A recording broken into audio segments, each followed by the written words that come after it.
광야가 아름다울 수 있는 이유, 첫 번째 시간으로 하나님의 주권과 섭리하심이라는 제목을 가지고 하나님의 말씀을 함께 상고하고자 합니다. 우리가 살아가는 세상은 광야입니다. 세상적인 안목으로는 평화로울지도 모르겠습니다. 그렇지만 세상적인 안목으로도 평화롭다라고 생각하시는 분들은 우리 가운데도 그렇게 많지는 않을 것 같습니다.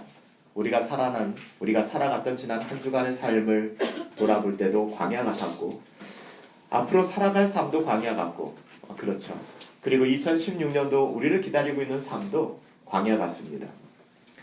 굳이 우리가 믿음의 안목이 아니더라 할지라도 우리가 살아가고 있는 세상은 체감적으로 있는 그대로 광야입니다.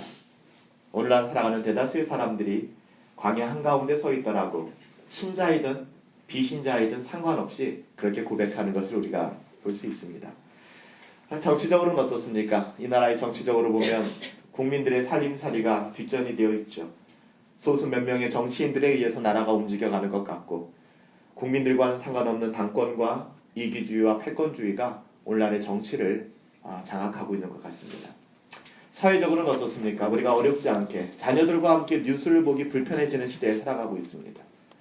끔찍한 폐륜 범죄들과 끔찍한 일들이 연일 신문지상과 그리고 뉴스를 장식하고 있습니다. 우리 가장 체감적으로 와닿는 경제적인 부분은 어떨까요?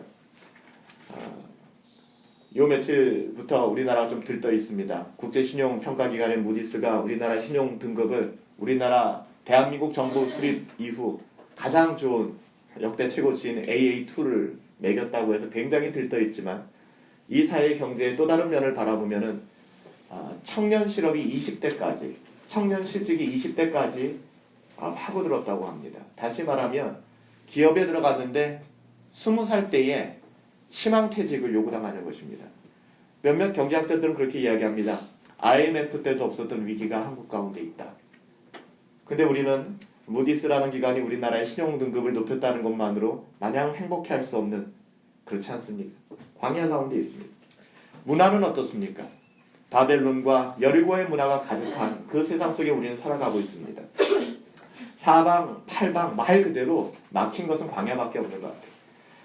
여러분, 올해를 보내시면서 내년을 계획하실 때 여러분 내년이 설레십니까? 아니면 내년이 두렵습니까?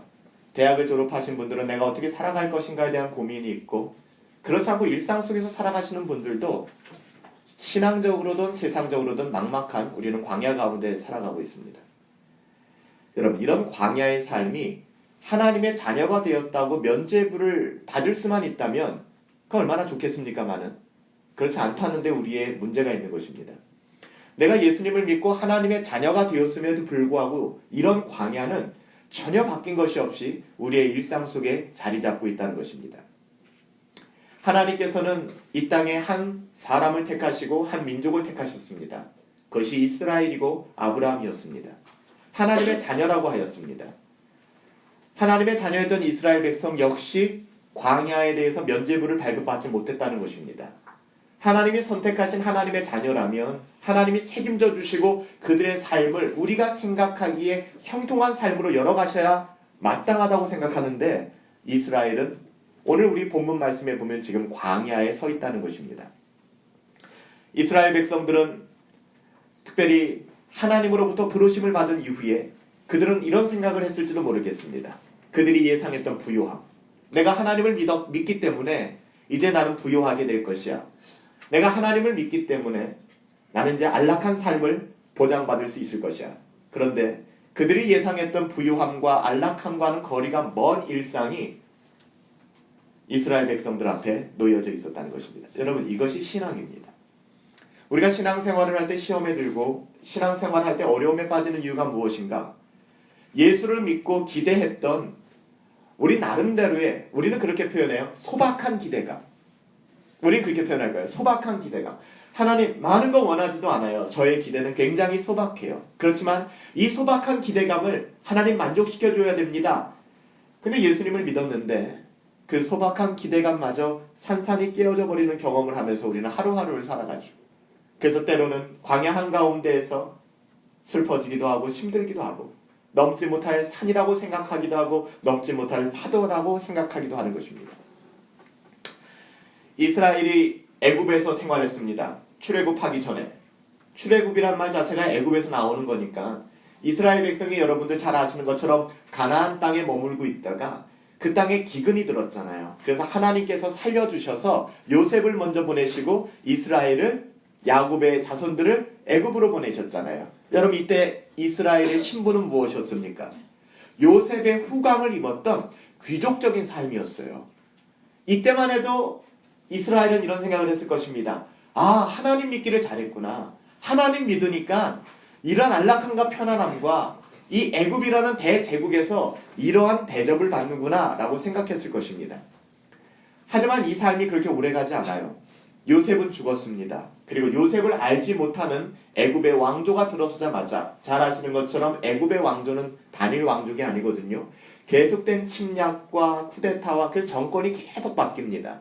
성경에는 요셉을 알지 못하는 왕조가 들어섰다라고 기록하지만 다시 말하면은 전혀 요셉 때와는 다른 혈통이 애굽의 왕조 파라오를 차지하게 된 것이죠. 그 이후에 이스라엘 백성에게 주어진 삶은 끔찍한 멸시와 민족적 차별이었습니다.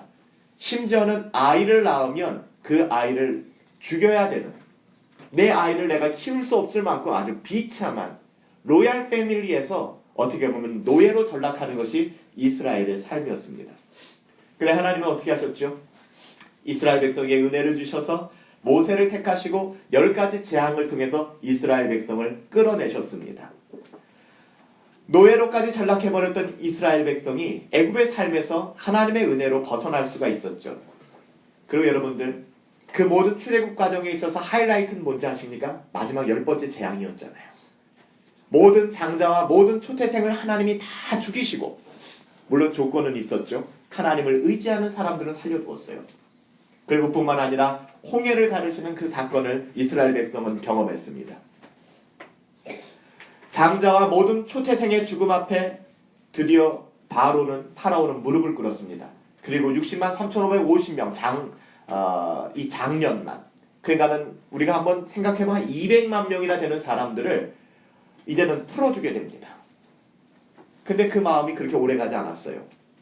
애굽 파라오와 그리고 애굽 병거들은 살기가 등등하여서 이스라엘을 죽이기 위하여 이스라엘을 추격해 옵니다. 여러분 이 장면을 생각해 보세요. 기가 막히지 않습니까? 뒤에는 애굽의 전차 부대가 쫓아옵니다. 계속 움직이던 이스라엘 앞에는 무엇이 놓여 있습니까? 홍해 바다가 놓여 있습니다. 정말 이것은 절대절명의 위기 아니었습니까? 이때 하나님께서는 모세의 지팡이를 통해서 홍해를 가르세요.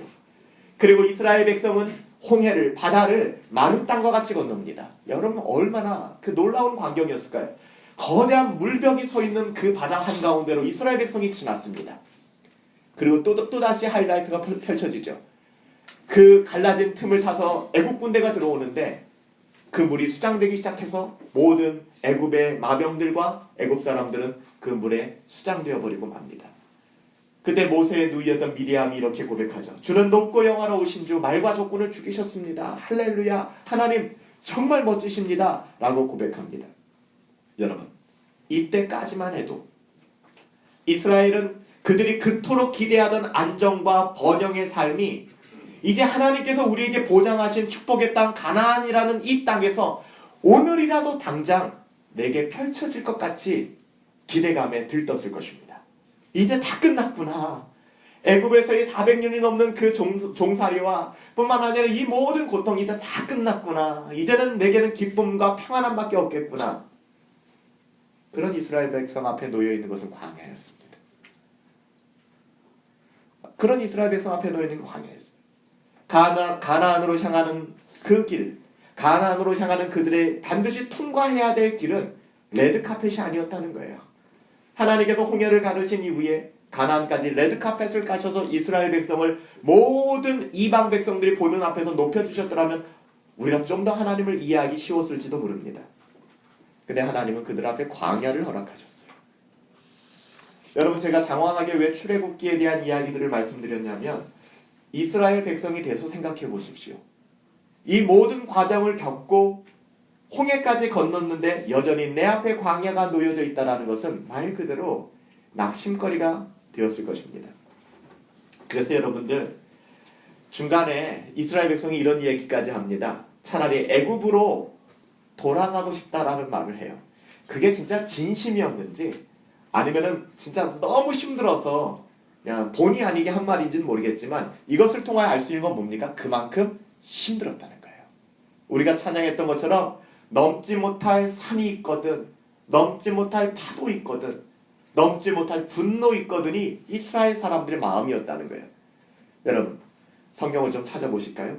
출애굽기 16장이에요. 1절부터 3절에 여러분 그 정말 살벌한 분위기를 한번 보세요. 이스라엘 백성이 이렇게까지 이야기를 합니다. 출애굽기 16장 1절부터 3절. 이것이 홍해를 건넌 이후에 레드카펫이 아니라 광야가 기다리고 있다는 사실에 반응했던 하나님의 백성들의 반응이었습니다. 출애굽기 16장 1절부터 3절 함께 읽습니다. 시작. 이스라엘 자손이 온 회중 엘림과 시내산 사이에 있는 신광야에 이르니 애굽에서 나온 후 둘째 달 15일. 다시 말하면 출애굽한 지 75일 만에 지금 이 고백을 하는 거예요. 둘째 달 15일. 그쵸? 2절 읽습니다. 시작. 이스라엘 자손 온 회중이 그 광야에서 모세와 아론을 원망하여 이스라엘 자손이 그들에게 이르되 우리가 애굽 땅에서 고기가마 곁에 앉아 있을 때와 떡을 배불리 먹던 때에 여호와의 손에 죽었더라면 좋았을 것을 너희가 광야로 우리를 인도해내 이 온 회중이 줄여 죽게. 여러분 뭐가 느껴지십니까? 불과 75일 만에 주는 높고 영화로우신 주 말과 조건을 죽이셨군요. 하나님 정말 놀라우신 분입니다라고 고백했던 이스라엘 백성이 모세와 아론을 원망합니다. 원망의 이유는 간단해요. 내 앞에 레드카펫이 아니라 내 앞에 광야가 있다는 사실이 못내 인정할 수 없는 거예요. 그래서 여러분들 불신앙이 나오기 시작합니다. 이건 여러분들 신자들도 나올 수 있는 고백이거든요. 근데 이거 우리의 진심은 아니죠. 근데 이것이 정말 너무나 가슴 아픈 거예요. 뭐라고 얘기합니까? 우리가 애굽 땅에서 고기가마 옆에 앉아 있었던 그때, 떡을 배불리 먹었던 그때 차라리 여호와의 손에 죽어버렸더라면 우리가 좋았을 것을, 이런 얘기를 하고 있는 거예요. 우리가 가끔 하나님께 그런 말씀 그렇게 기도할 때 있죠. 가끔 그렇게 좀 불평할 때 있지 않습니까? 그렇게 고백합니다. 그리고 나서 뭐라고 얘기합니까?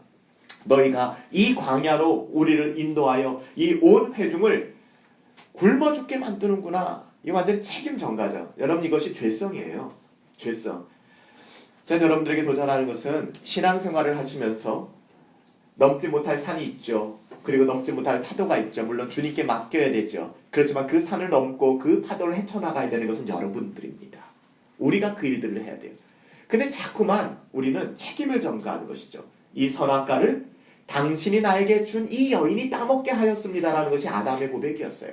아주 비루한 고백이죠. 이스라엘 백성이 그렇게 하나님 앞에 원망하며 불평하는 것입니다.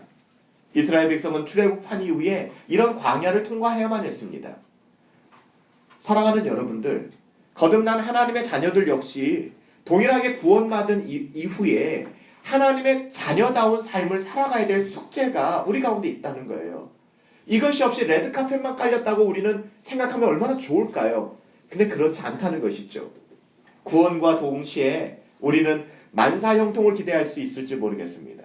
내가 복음을 만나고 하나님을 만나고 내가 참된 신앙을 만나면 이제는 만사형통할 것이다 라고 기대할지 모르겠지만 오히려 우리는 죄 많은 세상에서 하나님의 자녀로서 구원의 열매를 맺어야 되는 그런 엄청난 숙제를 가지고 살아가게 된다는 것입니다. 쉽지 않아요. 그렇기 때문에 그 길이 마치 광야와도 같은 것이죠. 그런데 중요한 것은요, 이런 광야길을 통해서 조심해야 될 것은 우리가 단지 보이는 육적인 안목을 가지고 보게 된다 그러면 여러분 우리가 실수할 수밖에 없습니다. 우리가 거듭난 하나님의 자녀들이라면 하나님께서 이 광야길을 걷게 하신 이유가 무엇일까? 그리고 이 광야길에 숨겨놓으신 그 하나님의 놀라운 은혜와 비밀은 무엇일까를 깨달아야 될 것입니다. 왜냐하면 그것이 궁극적으로 하나님의 자녀들을, 하나님이 너무나도 사랑하는 하나님의 자녀들을 친히 광야 가운데 밀어넣으신 이유이기 때문에 그래요. 그러니까 이것을 아는 것은 굉장히 중요합니다. 왜 하나님께서 나를 광야 가운데 밀어넣으셨을까? 여러분, 이때 우리에게 믿음의 눈이 없다면 우리가 반응하기 쉬운, 가장 쉬운 것은 메뚜기 컴플렉스입니다. 우리는 그들 앞에 메뚜기에 불과하다라는 그런 이야기들일 것입니다. 하나님의 뜻이 아니라 환경을 보고 넘어지는 것이죠. 환경이 너무 크게 보이는 것입니다. 이게 우려가 아니라는 것을 오늘 본문으로부터 시작해서 이제 2년이 지나서, 다시 말하면 출애굽한 지 2년이 지나서 이런 문제를 이스라엘 백성이 마주대하게 됩니다. 출애굽한 지 2년이 지났습니다. 모세가 각 지파에서 가나안 땅을 탐지하기 위하여 바란 광야에서 이스라엘 종족의 각 지파의 족장들을 뽑습니다. 민수기 13장에 나오죠. 그리고 그들을 가나안 땅으로 보내게 됩니다. 가나안 땅에 너무 좋았어요. 그들이 보기에 정말 에덴 동산처럼 아름다웠습니다. 단 하나만 빼고 그 에덴 동산 같은 가나안 땅을 장악하고 있었던 것이 아낙 자손이었습니다. 다시 말하면 우리가 도저히 우리의 힘으로 이길 수 없는 대상이 그 땅의 주인이었다는 것입니다. 이때 10지파의 족장들은 보이는 환경에 눈이 멀어서 이렇게 얘기합니다. 우리는 그들 앞에 메뚜기와 같다라고 이야기합니다. 그렇지만 오직 여호수아와 갈렙은 뭐라고 이야기합니까? 그들은 우리의 밥이다 라고 이야기를 합니다. 바로 이런 모습들이 광야로 인도하신 하나님의 뜻과 그 광야 안에 감추어진 하나님의 비밀스러운 보석을 발견하지 못했기 때문에 계속해서 이스라엘 백성이 40년간 광야 생활을 할 수밖에 없었던 이스라엘의 슬픈 자아상이라는 것을 여러분들 보실 수 있어야 합니다. 사랑하는 여러분들, 광야의 길을 걷게 하신 것을 기억하십시오. 왜 우리를 광야의 길로 걷게 하셨을까요? 이스라엘 백성을 왜 광야로 넣으셨을까요? 그리고 왜 이스라엘 백성이 가야 하는 그 가나안 땅에 아낙 자손을 하나님께서 남겨두셨을까요? 과연 그 이유는 무엇일까요? 우리가 오해하지 말아야 될 것은 하나님이 우리를 힘들게 하는 분이 아니라는 것입니다.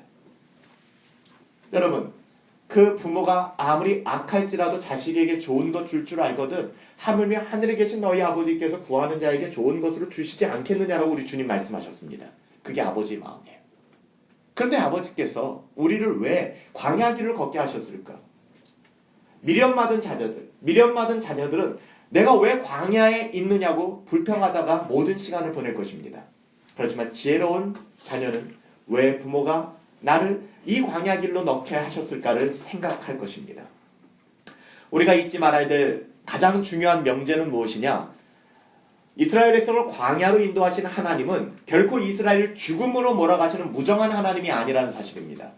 다시 말하면 하나님께서 여러분 인생의 광야를 허락하신 이유는 우리를 죽이게 하심이 아니라는 것입니다. 우리를 힘들게만 하기 위함이 아니라는 것입니다.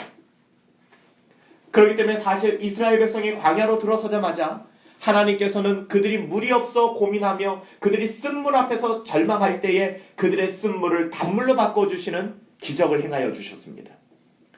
또한 이스라엘 백성이 먹을 것이 없어서 고민하고 먹을 것이 없어서 굶주려 했을 때에는 하나님께서 만나를 내려서 이스라엘 백성을 먹여주셨습니다.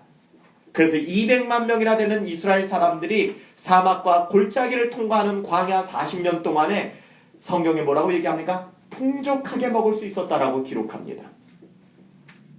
출애굽기 16장 4절부터 5절 말씀, 하나님의 섭리하심이 어떤가를 같이 한번 읽어보도록 하십니다.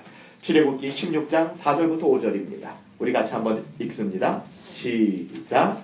그때 여호와께서 모세에게 이르시되 보라, 내가 너희를 위하여 하늘에서 양식을 비같이 내리리니 백성이 나가서 일용할 것을 날마다 거둘 것이라. 이같이 하여 그들이 내 율법을 준행하나 아니하나 내가 시험하리라. 여섯째 날에는 그들이 그 거둔 것을 준비할지니 날마다 거둔 것에 갑절이 되리라. 여러분, 출애굽기 16장 12절에는 이렇게 얘기합니다. 내가 이스라엘 자손의 원망함을 들었노라. 그들에게 말하여 이르기를 너희가 해질 때에 고기를 먹고 아침에는 떡으로 배부르리니 내가 여호와 너희 하나님인 줄을 알리라 하시니라.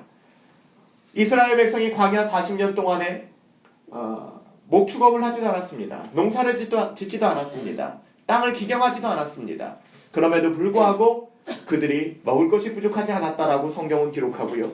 그러면 광야로 밀어넣으신 하나님께서 이스라엘의 영적인 부분만 책임져 주신 것이 아니라 그들의 먹고 사는 문제까지도 친히 해결해 주셨다라고 성경은 기록하고 있는 것입니다. 근데 여러분, 여기서 우리가 조심해야 될 부분이 하나 있어요. 여기서 중요한 것은 양식을 하늘에서 비처럼 내려주시고 떡을 배부르게 먹게 될 것이고, 우리가 읽은 지금 출애굽기 말씀에 보면은 쭉 나오는 내용들이죠. 그리고 9절 10절 오늘 본문 말씀에 보면 뭐라고 나옵니까? 신명기 8장 9절 10절에 내가 먹을 것이 모자람이 없고 내게 아무 부족함이 없는 땅, 그리고 뒤에 가서는 내가 먹어서 배부르고, 이런 표현들이 나오거든요. 이런 표현들을 우리가 접할 때 이런 표현들이 마치 하나님은 신앙이 좋으면 우리에게 넘치도록 주셔서 진짜 우리를 부자 되게 하시는구나라고 생각하시면 착각입니다. 본문의 내용이 그래요. 다시 말하면 하나님의 말씀을 하나님께서 넘치도록, 후히 넘치도록 우리에게 주실 것이고, 그래서 우리가 차고 넘칠 것이고 그 누구보다도 많아지게 될 것이다 라는 것을 액면 그대로 받아들여서 여러분들이 이해하신다면 우리는 하나님을 그렇게 생각하는 거예요. 우리의 욕망을 만족시키시는 하나님. 그럼 절대로 하나님은 그런 분이 아니십니다. 우리의 욕망을 채우고도 남을 만큼이 아니라 여기서의 표현은 뭐냐면 적당하게라는 의미예요. 적당하게. 우리가 포도원의 비유에서도 주인이 그 종들과 계약을 할 때 뭐라고 계약합니까?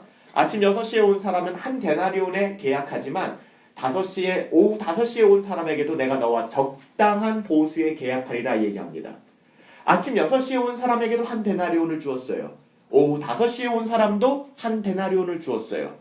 예수님의 입장에서 본다면 한 데나리온은 성인 한 사람이 한 가정에 필요한 하루의 금액입니다. 그래서 하나님께서 그렇게 말씀하신 거예요. 그러니까 우리가 신앙생활할 때 신앙이 좋으면 마치 굉장히 부자가 되고, 그래서 나의 명예와 나의 욕망을 채울 수 있는 수단이 하나님이라고 생각해서는 안 된다는 거예요. 하나님께서는 출애굽기 16장 4절에 이렇게 말씀하시죠. 일용할 것을 날마다 구하라. 즉 하나님께서는 그가 필요한 것을 알고 계세요. 여러분, 하나님은 여러분들보다 여러분들 더 잘 아시는 유일한 분이십니다. 나보다 나를 더 잘 아시는 분이 하나님이세요. 그 하나님께서 나의 필요를 알고 계신다는 겁니다. 그래서 여러분들, 우리가 감당하지 못할 시험을 하나님께서는 허락하지 않으세요. 다 거기까지 하십니다. 그렇기 때문에 하나님의 주권과 섭리 가운데 하나님이 우리를 광야에 넣으시면 거기서 감사하시면서 살아가십시오. 그리고 광야로 인도하신 하나님의 뜻이 무엇인가를 여러분 발견하십시오. 하나님이 때로 우리를 높이신다고 할 때는 내 가진 모든 것을 나의 정당한 소유로 생각하지 말고 가난하고 연약한 사람을 위해서 나누십시오. 이것이 하나님의 뜻이에요. 이렇게 말씀하셨음에도 불구하고 이스라엘 백성은 여전히 탐심에 가득 찼습니다. 그래서 만나를 하나님이 주셨는데 그 만나를 하루를 넘기지 말라고 했어요. 근데 아깝거든요. 그러니까 사람들이 그것을 모아다가 집에 가져다 놓고 그것을 저장하기 시작했습니다. 근데 하나님께서는 그걸 원하지 않으셨죠. 어떻게 되었습니까? 그 다음날 해가 뜨고 아침이 되었을 때 그 거두었던 모든 것이 썩고 사라지게 되었습니다. 하나님이 이 일들을 통해서 하시는 말씀이 뭐냐면요, 내가 너희에게 만나를 베풀어 준다. 하늘의 비와 같이 양식을 내려줄 것이다. 이것이 너희의 욕망을 채우기 위한 것이 아니다는 거예요. 우리의 삶의 존재를 위하여. 다시 말하면 우리가 살아가는 데 있어서 가장 최소한의 것을 만족시켜 주시는 거예요. 하나님이 우리를 알고 계시기 때문에. 그래서 이스라엘 백성은 광야 40년을 걷는 동안에 가나안 땅에 들어가서 첫 농작물의 소산을 얻을 때까지 하나님은 광야에서 만나를 먹여주셨습니다. 하나님은 우리를 광야로 밀어넣으시고 한번 잘해봐 하고 팔짱 끼고 우리를 아주 시니컬하게 바라보시는 분이 아니세요. 하나님은 우리를 광야로 보내셨지만 여전히 하나님의 눈은 하나님의 자녀들을 향하여 계십니다. 그래서 쓴물을 단물로 바꿔주셨고 먹을 것을 채워주시며 하나님이 일거수일투족 이스라엘 백성에게 필요한 것을 채워주시는, 저는 여기 계신 여러분들이 그 하나님을 경험할 수 있었으면 좋겠습니다. 하나님이 우리들의 삶에 있어서 얼마나 우리를 사랑하시고 우리의 삶에 조목조목 개입하시고 역사하시는가를 우리가 볼 수 있었으면 좋겠습니다. 이스라엘이 광야에서 내부적인 어려움뿐만 아니라 아말렉을 만나서 전쟁을 하게 되었을 때도 하나님께서는 이스라엘 백성을 도와주셨습니다. 여러분, 아말렉과의 전쟁은 굉장히 중요해요. 왜냐하면 이스라엘 백성이 애굽 땅에서 나와서 광야로 들어가서 가나안 땅으로 갈 때 이 광야에서 만난 첫 번째 전쟁이 아말렉과의 전쟁이었습니다. 솔직히 애굽 군대하고는 싸움도 안 했어요. 하나님이 다 알아서 하셨죠. 애굽 군대에는 이스라엘 백성이 한 게 아무것도 없어요. 그렇지만 아말렉은 하나님께서 이스라엘 백성에게 전쟁을 허락하셨습니다. 출애굽기 17장 8절에 가보면은 때 아말렉이 이르러 이스라엘과 르비딤에서 싸우니라 라는 첫 번째 이스라엘의 전쟁 장면이 나옵니다. 근데 여러분들, 아말렉은 누구냐 한번 생각해 볼 필요가 있는데요. 아말렉은 에서의 후손입니다. 아말렉은 에서의 후손이었는데 이 광야 지대에서 살면서 움직이는 유목민들이었습니다. 유목민들의 그 당시의 특징은 뭐냐면 그들의 필요에 따라서 약탈을 서슴지 아니하는 사람들이 유목민들이었습니다. 그럼 아말렉 사람들에게 어느 날 소식이 들려오는 거예요. 자기들은 그 광야에서 잘 살고 있었는데 어느 날 소식이 들려옵니다. 자기들의 형제 집안인 이 야곱의 집안 사람들이 애굽에서부터 떠나서 하나님이 그들과 함께 하셔서 애굽 군대를 홍해에 수장시키시고 애굽에 정말 쑥대밭을 만들게 하고 이제 이스라엘 백성이 우리를 향하여 온다라는 거예요. 두려운 마음이 있었을 것입니다. 그래서 그들이 이제는 우리가 그들과 싸워야겠다라는 마음을 갖게 되는 것이죠. 근데 여러분들 잘 아시는 것처럼 이스라엘 백성이 남자만 60만 3,550명이었어요. 숫자적으로 여러 가지 이야기하시는 분도 계시지만 그래도 정설로 출애굽 인원을 약 200만에서 250만 명으로 봅니다. 200만에서 250만 명은 절대로 적은 숫자가 아닙니다. 근데 아말렉 족속은 그렇게 고고학적으로 보면 많은 부족이 아니었어요. 그래서 아말렉 족속이 이스라엘을 공격했던 패턴은 어떤 패턴인지 아십니까? 신명기 25장 17절부터 18절에 보세요. 한번 찾아보실까요? 신명기 25장으로 가십시오. 17절부터 18절에 보면 아말렉이 어떻게 이스라엘을 공격했는가가 여기 적나라하게 기록되어 있습니다. 우리 같이 한번 신명기 25장 17절부터 18절 같이 한번 읽습니다. 시작. 너희가 애굽에서 나오는 길에 아말렉이 너희에게 행한 일을 기억하라. 곧 그들이 하나님을 두려워하지 아니하고 너를 길에서 만나 너의 피곤함을 따라서 내 뒤에 떨어진 약한 자들을 쳤느니라. 이제 줄였습니다. 그러니까 무슨 얘기입니까? 이스라엘 백성이 200만 명이 움직일 때 뒤에 처지는 사람들이 있었다는 것이죠. 그 사람들을 노렸다는 거예요. 계속해서 그 사람들을 공격했다는 것입니다. 굉장히 어떻게 보면 비열한 방법이죠. 그러니까 아말렉이 굉장히 비열한 방법으로 이스라엘을 공격했습니다. 이 사실이 그 당시 이제 지도자였던 모세에게 보고가 되었겠죠. 여러분, 이 전쟁은 이스라엘과 아말렉의 전면전은 아니었습니다. 그렇지만 이 전쟁은 광야에서 첫 번째 싸움을 기록한 것이기 때문에 굉장히 신중하게 다루어졌을 것입니다. 그렇죠? 근데 여러분들, 이 장면 속에서도, 이 전쟁 속에서도 하나님의 주권적 섭리하심이 고스란히 드러나 있어요. 출애굽기 17장 9절에 가보면 이렇게 얘기합니다. 출애굽기 17장 9절 제가 읽어드릴게요. 모세가 여호수아에게 이르되 우리를 위하여 사람을 택하여 나가서 아말렉과 싸우라. 내일 내가 하나님의 지팡이를 손에 잡고 산 꼭대기에 올라가리라 라고 얘기합니다. 여기서 우리가 배울 수 있는 것은 무엇입니까? 아말렉과의 전쟁에서는 하나님이 다 해주시지 않았다는 거예요. 다시 말하면 여호수아와 군대를 모집했습니다. 그리고 나가서 싸우라고 이야기를 합니다. 그리고 모세는 뭐라고 얘기합니까? 내가 지팡이를 가지고 산 위로 올라가겠다라고 이야기합니다. 민수기 24장 20절에 가보면 아말렉을 이렇게 이야기합니다. 제가 읽어드릴게요. 아말렉은 으뜸 중에 으뜸이라 종말은 멸망에 이르리로다. 다시 말하면 그 당시에 아말렉이 얼마나 잔인했고 얼마나 전쟁에 능했던 사람인가를 기록하고 있는 것이죠. 열국의 으뜸이라고 얘기합니다. 싸움의 최고라는 것이죠. 근데 신명기 25장 17절 18절 가보면 그들은 또한 하나님을 두려워하는 백성이 아니었다고까지 얘기합니다. 그래서 나중에 하나님께서는 그들의 이름을 완전히 도말해버려라 라고까지 이야기하죠. 하나님을 두려워하지 않으니까. 보실까요? 전쟁 장면을 생각해 보십시오. 이스라엘 백성이 200만 명이 광야에서 움직이는데 자꾸만 아말렉이 뒤에 와서 처진 사람들을 죽이고 포로 잡아가고 계속 공격합니다. 모세가 이래서는 안 되겠다 해서 이것을 이제 전쟁으로 이제 돌리게 됩니다. 이때 여러분 여호수아는 나가서 전쟁을 했지만 모세와 아론과 훌은 올라가서 기도를 했다는 것입니다. 여기서 무엇입니까? 전쟁이 사람에게 속한 것이 아니라 하나님께 속했음을 보여주는 것이죠. 이것은 저의 과장된 표현이 아니에요. 신약 성경에 가보면 사도 바울이 믿음의 아들 디모데에게 이렇게 이야기합니다. 디모데전서 2장 8절에 가보면 그러므로 각처에서 남자들이 분노와 다툼이 없이 거룩한 손을 들어서 기도하기를 원하노라.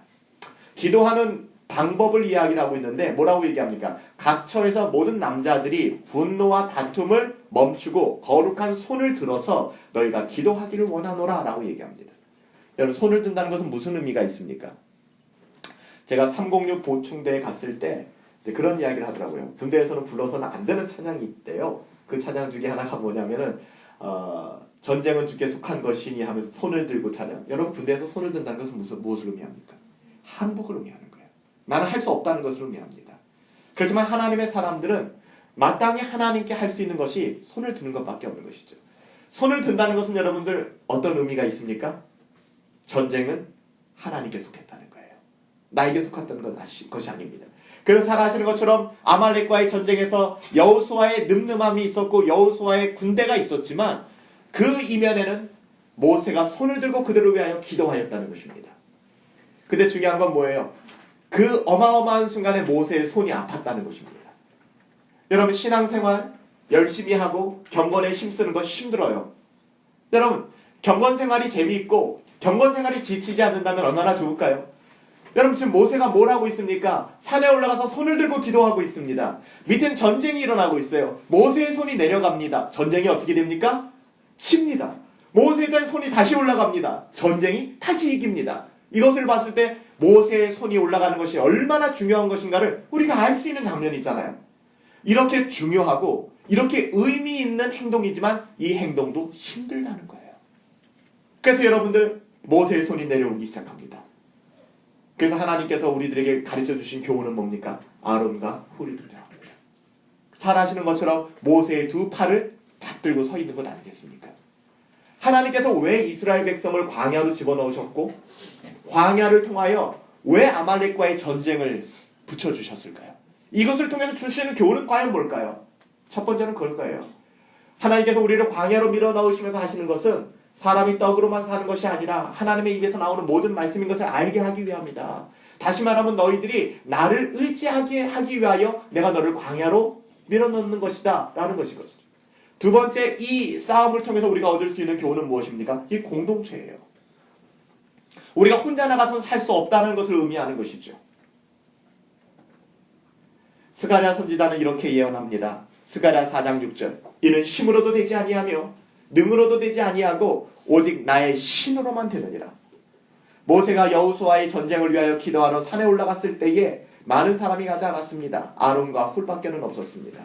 게다가 모세의 팔이 피곤하여 내려왔습니다. 여러분, 이때 필요한 것은 아론과 훌, 다시 말하면 공동체입니다. 저는 여러분들에게 여쭤보고 싶습니다. 여러분이 신앙적으로 어렵고 힘들 때 나를 위해 기도해 주세요 할 수 있는 분들이 여러분들에게 계십니까? 여러분, 이것이 교회입니다. 아니면 여러분들이 누군가를 위하여 기도하는 분들이 계십니까? 이것이 교회입니다. 우리가 T4D 때 로마서를 공부했지만 사도 바울이 뭐라고 얘기합니까? 나를 위하여 기도해달라고 이야기하잖아요. 내가 예루살렘에 갔을 때 내가 체포되고 내가 거기서 죽임을 당함으로 말미암아 로마 교회 당신들을 보지 못하고 내가 서바냐 땅끝까지 가지 못할까 봐 내가 두렵습니다. 나를 위해 기도해 주세요 라고 이야기하고 있잖아요. 여러분, 이것이 교회 공동체, 광야를 통과하는 우리들에게 주시는 하나님의 메시지인 것을 여러분 기억하시기 바랍니다. 내 인생을 내가 혼자 살 수 있다고 이야기하는 것이 아니죠. 우리들에게 여호수아의 늠름함도 필요합니다. 그렇지만 그것만 가지고 우리들의 인생이 움직여지지 않아요. 그러면 세상 사람들처럼 우리는 여전히 이 세상에서 이 세상의 방식으로 경쟁하고 이 세상의 방식으로 살아가게 될 것입니다. 그렇지만 우리는 그런 방식을 택하지 않습니다. 왜냐하면 전쟁이 하나님께 속했다는 사실을 믿는 사람들이기 때문에. 이렇게 광야의 길을 걷는 동안에 하나님께서는 이스라엘의 걸음걸음을 섭리하십니다. 그리고 주권적으로 보호하십니다. 그러기에 광야의 길이 우리를 멸망과 파멸로 인도하는 목적이 아니라 하나님의 자녀다운 삶, 하나님의 주권과 섭리를 인정하며 그분 안에 그분을 영화롭게 할 수 있는 그런 삶으로 우리를 인도하신다는 사실을 여러분들 기억하시기 바랍니다. 광야는 거룩한 하나님의 백성을 연단하는 삶의 과정입니다. 이것이 오늘 본문의 내용이죠. 내가 오늘 명하는 이 모든 명령을 너희에게 지켜 행하라. 그래야면 너희가 살 것이다. 너희가 번성하게 될 것이다. 여호와께서 너희 조상에게 맹세하여 주신 땅으로 들어가게 되고 그것을 차지하게 될 것이다. 네 하나님 여호와께서 이 40년 동안 네게 광야의 길을 걷게 한 것을 기억하라, 생각하라. 이는 너를 낮추시며 너를 시험하사 네 마음이 어떠한지 그 명령을 지키는지 아니 지키는지 알려 하심이라.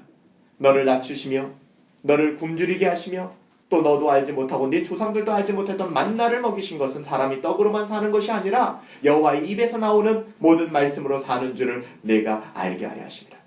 이 40년 동안 내 의복이 헤어지지 아니하였고 내 발이 부르트지 아니하였고 너는 사람이 그 아들을 징계함같이 내 하나님 여호와께서 너를 사랑하는 마음으로 징계하는 줄을 깨닫고 내 하나님 여호와의 명령을 지켜 그 길을 따라 그를 경외하라. 이것이 신명기 우리 읽은 본문 말씀 8장 1절부터 6절이에요. 가끔 우리 가운데 하나님 왜 나를 광야 가운데 밀어넣습니까? 하나님 왜 내 앞에 레드카펫이 없나요? 내가 교회를 다니기 때문에 많은 사람들로부터 칭송받을 수 있는 자리로 나를 인도하시는 것이 아니라 내가 너무나도 힘들어하는 끔찍한 자리로 나를 인도하십니까? 그 뜻이 여기에 녹아져 있다는 것입니다. 그렇기 때문에 어떻게 보면 이 광야라는 길은 이 땅을 살아가면서 우리에게 허락하신 학교와 같은 개념이라는 생각도 듭니다. 그래서 성경에서는 어떤 사람이 광야 학교 그렇게 이야기하기도 하는데요. 하나님의 사랑을 알아가는 광야 학교라는 것이죠. 사랑하는 여러분들, 광야의 삶이 아름답다라고 고백할 수 있는 것은 하나님의 자녀만이 가진 특권입니다. 광야는 절대 아름답지 않아요. 광야는 절대로 매력적이지 않습니다. 그럼에도 불구하고 나를 광야로 인도하신 하나님, 광야의 삶이 아름답다라고 고백할 수 있는 것은 하나님의 자녀만이 가진 특권입니다. 하나님의 사랑을 입은 하나님의 자녀만이 누릴 수 있는 특권이 바로 광야의 축복이라고 믿습니다. 여러분, 광야라고 하는 그곳은 그 자체가 결코 악하거나 우리가 피해가야 될 영역이 아니에요. 왜냐하면 왜 그럴까요? 그렇다고 광야를 내게 주세요라고 기도할 필요는 없겠지만 우리 인생 가운데 주어지는 그 끔찍한 삶의 자리 광야가 악한 것도 아니고 그 광야를 피할 것도 아닙니다. 왜 그럴까요? 왜 그럴까요? 그 광야를 주관하시고 섭리하시는 분이 하나님이시기 때문에 그래요. 여러분, 이것은 믿음으로 반응할 수밖에 없는 것이죠. 광야의 길을 걷게 하시는 분은 하나님이십니다. 이 한마디 말 때문에 광야가 은혜의 공간으로 바뀌는 거예요. 광야 힘들어요. 광야 저도 원하지 않아요. 그럼에도 불구하고 내가 광야가 아름답다라고 이야기하고 광야 안에서 하나님의 그 숨은 뜻을 발견하려 하는 것은 우리의 삶이 하나님의 주권 가운데 있고 하나님의 섭리 가운데 있다는 사실을 믿고요. 하나님은 실수가 없으시고 하나님께서 내게 뜻하신 바가 있다는 사실을 우리가 믿기 때문입니다. 광야를 통해서 하나님께서는 광야를 걷는 우리들에게 하나님의 사랑과 은혜를 한없이 부어주십니다. 하나님의 관심은 하나님의 자녀들을 향한 심판, 하나님의 자녀들을 향한 멸망이 아닙니다. 하나님은 여러분들을 미워하시고 심판하시고 힘들게 만들고 여러분들을 죽이려고 하시는 게 아니에요. 이 광야를 통해서 영광의 복을 누리게 하시는 것입니다. 마치 몽학 선생과도 같은. 하지만 이스라엘 백성은 역사를 보면 40년 동안이나 이것을 깨닫지 못하고 유리방황하였다는 것을 알게 됩니다.